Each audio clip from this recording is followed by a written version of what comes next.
Բարև Երևան, բարև Սփյուռք, բարև Հայաստան։ Ես այսօր երկու տարբեր կարճ պատմություն եմ ուզում ձեզ պատմել։ Մեկը պատմություն է Նիկոլ Փաշաևի և Ալեն Ալիևի մասին։ Նրանց ծնողները Գյորգյոսն ու Ֆաթիման ապրել են Հայաստանում, հետո գնացել են Ադրբեջան։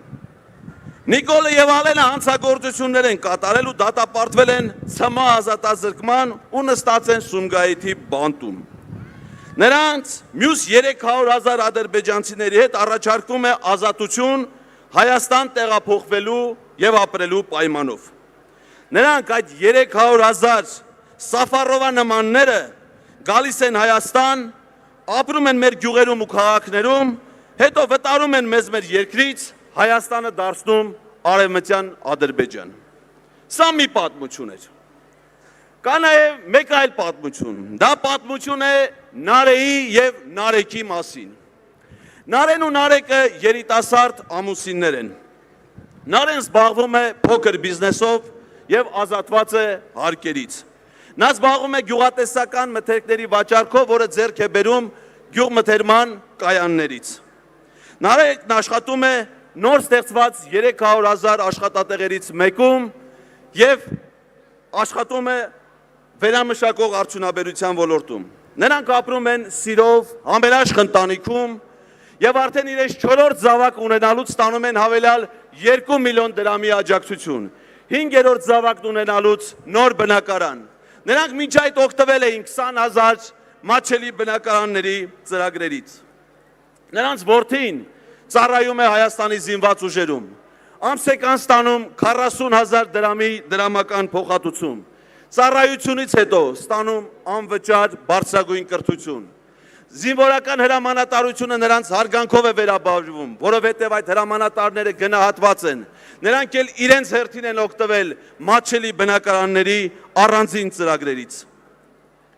Նարեկն ու Նարեն իրենց համերաշխ ընտանիքով ճամփորդում են Հայաստանով մեկ և օգտվում են $1 միլիարդ զբոսաշրջային ծրագրերի արդյունքներից։ Նրանց ծնողները ստանում են հավելյալ 12,000 դրամի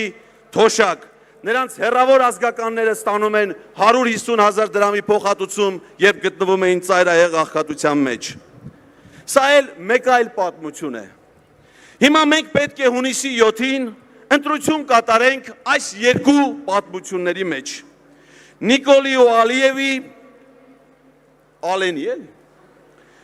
Նարեի ու Նարեկի միջև, անվերջանալի պատերազմների ու պարտությունների կամ խաղաղության ու բարեկեցության միջև, Արևմտյան Ադրբեջանի կամ ուժեղ Հայաստանի միջև։ Ես արդեն գիտեմ, թե մենք ինչ ենք ընտրելու։ Մենք ընտրելու ենք Նարեին ու Նարեկին։ Մենք ընտրելու ենք խաղաղություն ու բարեկեցություն։ Մենք ընտրելու ենք ուժեղ Հայաստան։ Սիրելի հայրենակիցներ, խաղաղություն են խոստանում մարդիկ, ովքեր միայն պատերազմներ են բերել մեր երկրին։ Խաղաղություն բերողը նախ ինքը պիտի խաղաղ լինի։ Նրա ամեն մի խոսքը կոնֆլիկտ է, ամեն հանդիպումը հակամարտություն։ Խաղաղություն բերողի տանը պիտի խաղաղություն լինի։ Խաղաղություն բերողի երկրում պիտի խաղաղություն լինի։ Բոլորին դարձել է իրար թշնամի, բոլորին հանել է մեկը մյուսին դեմ։ Այդպես խաղաղություն չի լինում։ Խաղաղությունը գրել են դոշներին, յալանչունը ման ընկել են փողոցները ման են գալի։ Բացի իրենց շապիկներից, ուրիշ որտեղ է գրած այդ խաղաղության մասին։ Ոչ մի միջազգային պայմանագրում, ոչ մի փաստաթղթում այդ մասին գրառում չկա, ոչ մի երաշխիք այդ խաղաղության մասին չկա։ Խաղաղություն հնարավոր է միայն մի դեպքում, երբ որ կառավարական շենքի այն աշխատասենյակը լուսավորվի և այնտեղ նստի Սամվել Կարապետյանը։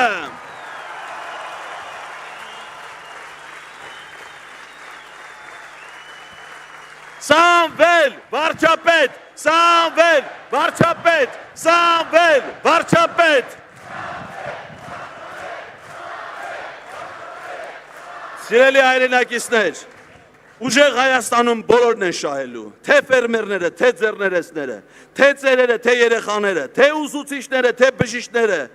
մեծ հնարավորություններ են բացվելու երիտասարդների առաջ, սովորելու, աշխատելու, ստեղծագործելու, վերականգնվելու եւ ուժեղանալու է Հայաստանի եւ Սփյուռքի կապը, որը նաեւ այս պառակտումը արկա է հիմա։ Երկար ժամանակ է, որ մենք տարբեր մարկանցից լսում ենք այս հարցադրումները։ Լավ, այս ամենի վերջը երբ է գալու։ Լավ, ոնց է հնարավոր ազատվել սրանցից։ Լավ, մեկը չկա, որ սրա հախիցը գա։ Հունիսի 7-ը տալիս է այդ 3 հարցերի պատասխանը։ Վերջը եկել է եւ դրա օրը սահմանվել է հունիսի 7-ին։ Ազատվել հնարավոր է ընտրություններին մասնակցելու եւ 3-րդ համարի քվեաթերթիկն ընտրելու միջոցով։ Կա այդ մեկ մարդը, ով որ տալու է այս ամենի վերջը, դա քվեատուփի մոտ 3-րդ համարի քվեաթերթիկով կանգնած քաղաքացին է։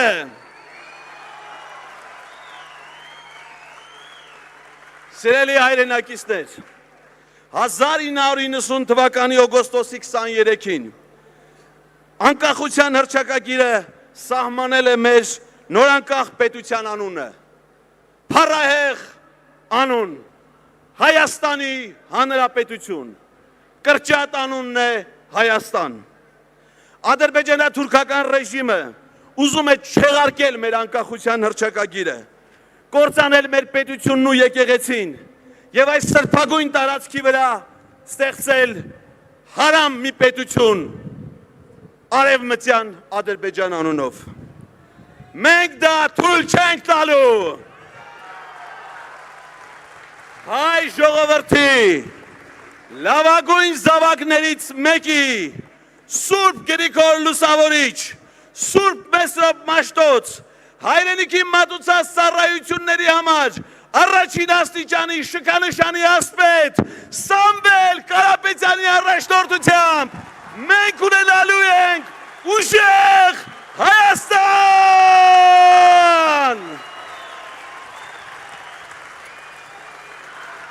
Վարչապետ, Սամվել, վարչապետ, Սամվել, վարչապետ!